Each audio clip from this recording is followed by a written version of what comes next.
Chapter 6. Concerning new principalities which are acquired by one's own arms and ability.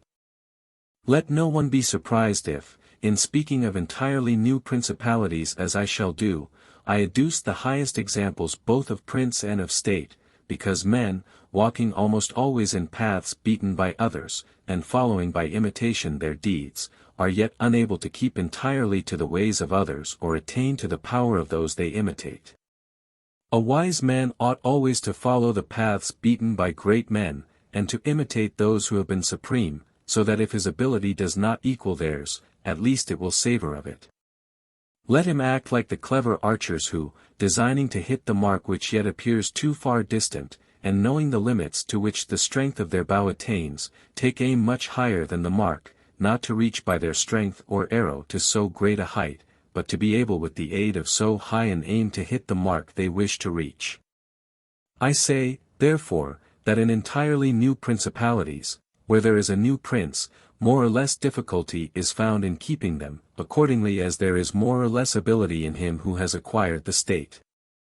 Now, as the fact of becoming a prince from a private station presupposes either ability or fortune, it is clear that one or other of these things will mitigate in some degree many difficulties. Nevertheless, he who has relied least on fortune is established the strongest. Further, it facilitates matters when the prince, having no other state, is compelled to reside there in person. But to come to those who, by their own ability and not through fortune, have risen to be princes, I say that Moses, Cyrus, Romulus, Theseus, and such like are the most excellent examples. And although one may not discuss Moses, he having been a mere executor of the will of God, yet he ought to be admired, if only for that favor which made him worthy to speak with God. But in considering Cyrus and others who have acquired or founded kingdoms, all will be found admirable, and if their particular deeds and conduct shall be considered, they will not be found inferior to those of Moses, although he had so great a preceptor. And in examining their actions and lives one cannot see that they owed anything to fortune beyond opportunity, which brought them the material to mold into the form which seemed best to them. Without that opportunity their powers of mind would have been extinguished, and without those powers the opportunity would have come in vain. It was necessary, therefore, to Moses that he should find the people of Israel in Egypt enslaved and oppressed by the Egyptians, in order that they should be disposed to follow him so as to be delivered out of bondage. It was necessary that Romulus should not remain in Alba, and that he should be abandoned at his birth, in order that he should become king of Rome and founder of the fatherland. It was necessary that Cyrus should find the Persians discontented with the government of the Medes, and the Medes soft and effeminate through their long peace. Theseus could not have shown his ability had he not found the Athenians dispersed. These opportunities, therefore, made those men fortunate, and their high ability enabled them to recognize the opportunity whereby their country was ennobled and made famous.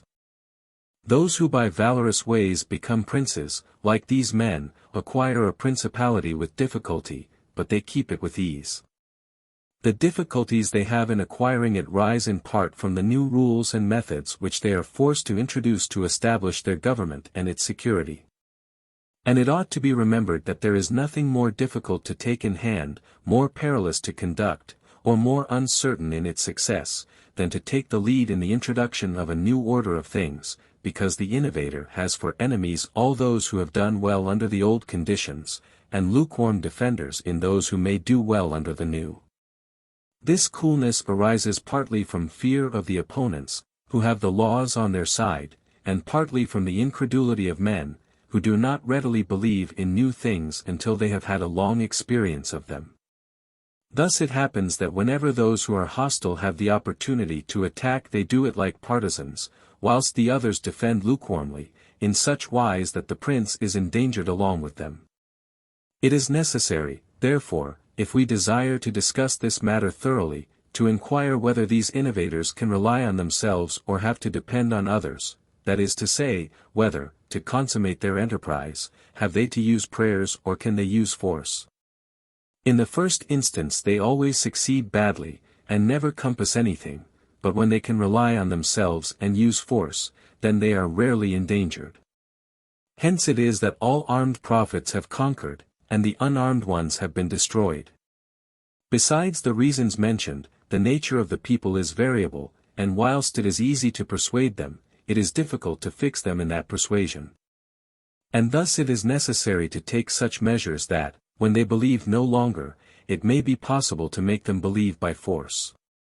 If Moses, Cyrus, Theseus, and Romulus had been unarmed, they could not have enforced their constitutions for long, as happened in our time to Fra Girolamo Savonarola, who was ruined with his new order of things immediately the multitude believed in him no longer, and he had no means of keeping steadfast those who believed or of making the unbelievers to believe.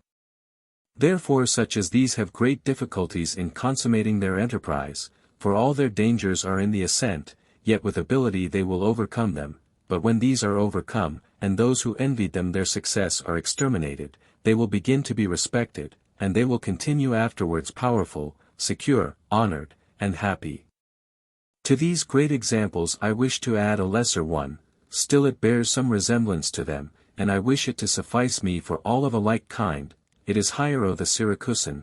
1. This man rose from a private station to be Prince of Syracuse, nor did he either owe anything to fortune but opportunity, for the Syracusans, being oppressed, chose him for their captain. Afterwards he was rewarded by being made their prince.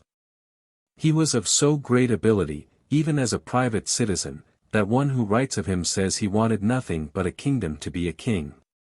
This man abolished the old soldiery, organized the new, gave up old alliances, made new ones, and as he had his own soldiers and allies, on such foundations he was able to build any edifice. Thus, whilst he had endured much trouble in acquiring, he had but little in keeping.